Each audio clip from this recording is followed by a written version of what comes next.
the heart of the iron citadel, the air was a heavy shroud, smelling of ancient dust and the cold sweat of fear. I sat at the table, a ghost in a worn green gown, my breath hitching as the silence stretched into an eternity. Before me sat the architects of my misery. They feasted on silver platters while I starved in the shadows of their indifference. Queen Vanessa's eyes were like shards of violet ice, piercing through the dim light with a hatred that felt physical. She leaned forward, her voice a low hiss that cut deeper than any blade. "You're a stain on this royal name," she whispered. I threw myself to the floor, the cold marble biting into my knees. "Father," I begged, "do not cast me out." But the king did not look at me. His gaze remained fixed on the far wall, as if I were nothing more than a trick of the light.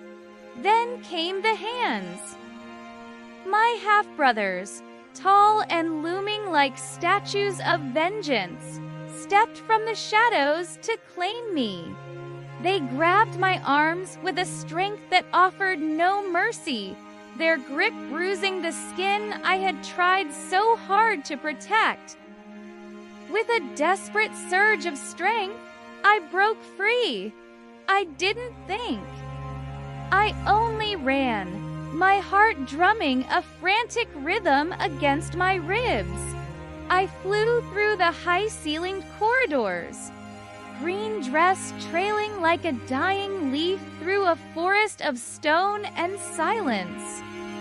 Every shadow seemed to reach for me, every portrait's eyes following my flight toward the only soul who still cared. I reached the small, forgotten room at the edge of the servants' wing. My hands trembled as I pushed open the heavy oak door. The air inside was cold and thin. There, on the floor, lay Raya. She looked as though the world had simply finished breaking her. She reached out a trembling hand, her eyes clouded with pain. Clapped beside her, the weight of the world finally crashing down. Panic seized me as her breath grew shallow.